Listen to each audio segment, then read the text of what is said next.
President Trump is zeroing in on Chicago as the next site for his crime crackdown and expanded ICE enforcement.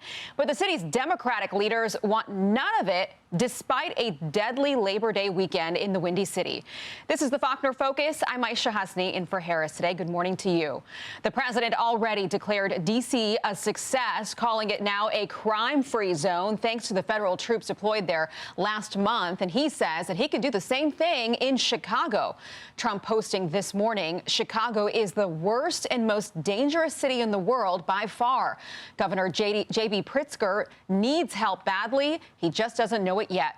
I will solve the crime problem fast, just like I did in D.C. Homeland Security Secretary Kristi Noem had her own message to Pritzker. He can talk about what a great job he's doing as governor, but he's failing those families who will no longer have their child with them, their mother or their father or their cousin, aunt and uncle that are gone forever because of the violence that's happening in Chicago. This seems like it's more about Governor Pritzker's ego now rather than actually protecting his people.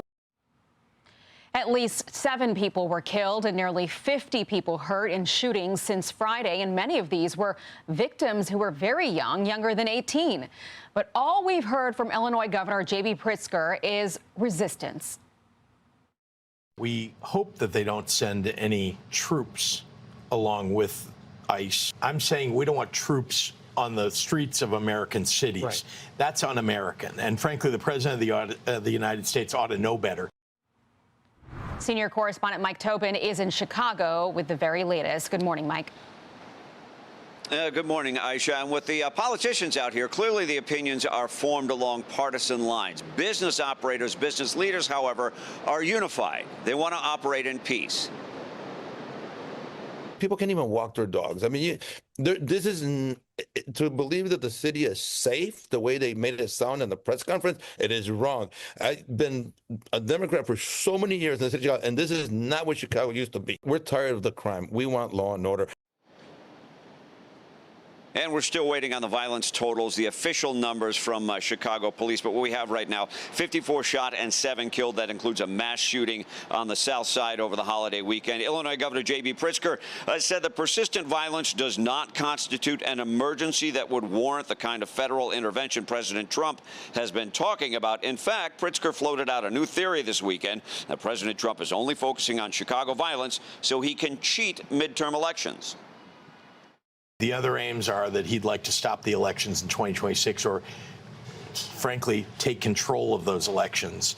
He'll just claim that there's some problem with an election, and then he's got troops on the ground that can take control, if, in fact, he's allowed to do this. Willie Wilson is a Chicago businessman who's run for mayor in Chicago. He says a show of force like deploying the National Guard is overdue. Chicago leaders, he says, are playing politics with people's lives. There's too many lives been lost. Too many lives been lost, and too many criminals still walking around doing the same thing. When are they going to stop?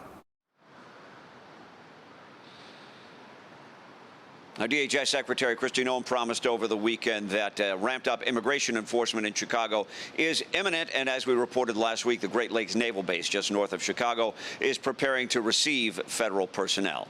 Aisha, back to you. Okay, Mike Tobin live for us in Chicago. Mike, thank you. Let's bring in now Republican State Representative Tony McCombie, Minority Leader of the Illinois State House. Welcome to the program. Good to see you. Hope you had a good and safe holiday weekend. I want to play quickly some sound from Chicago residents about what they think is going on in that city. Listen here. Always coordinated and cooperative. From bad to worse. It's just getting worse and worse every day. No one really feels safe. It's impossible to feel safe in a city like this, especially with the leadership we have. Like, these kids are carrying guns like around the ages of 8 years old, and they're killing other 8-year-old kids with guns. It's insane. I think the biggest piece of the pie has to be more police officers, more protection. That's what the people want.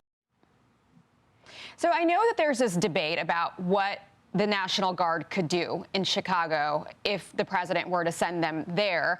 But I would think that any amount of new bodies that would enter a city like Chicago would be welcomed by local police there, because then they could actually go and do their job in the hardest hit areas, the hardest hit neighborhoods in that city. Don't you think that that's what would happen?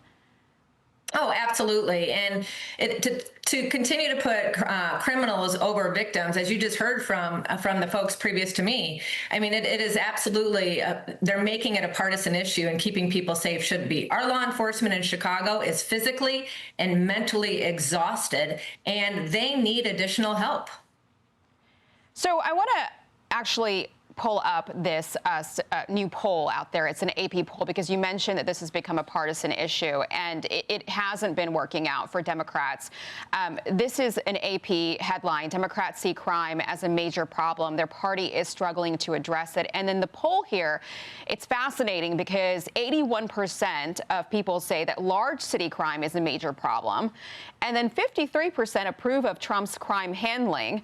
And then 55%, so over half, believe that military or National Guard assistance is acceptable. You know, I remember when New York Governor Kathy Hochul sent in the National Guard to patrol the subways when crime was on the rise on subways, to reassure New York City residents, and that was fine for Democrats then. Nobody complained about it then, but it's not okay when the president does it.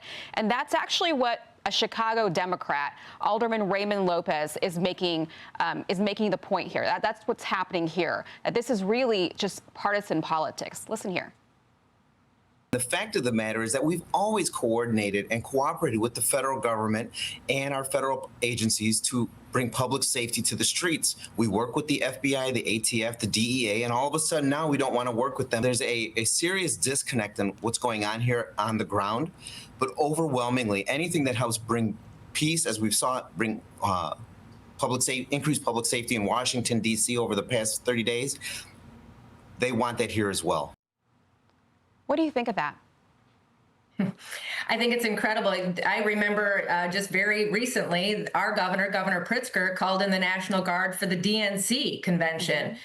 Illinois continues to double down on 80-20 issues, safety being one of them, by enacting a zero cash bail in 2023 and continuing on with the sanctuary state, which does hurt our federal funding. Enough's enough. And I feel like the results prove that it's working, right? I mean, everyone's watching in real time. We're seeing what's happening in the nation's capital, and even the mayor here, who wasn't so happy about the National Guard coming in the very beginning, has now done a 180 and is really calling it a success. Why wouldn't it work in a place like Chicago? It absolutely would work, and we should be helping our law enforcement in Chicago, and this is the help that they need. They're taking away from their times from their families. They're putting themselves in harm's way. They're exhausted, and they need help, rather than trying to rework the crime numbers so they could have a decrease in their budget, which I think ultimately is the Mayor Johnson's plan.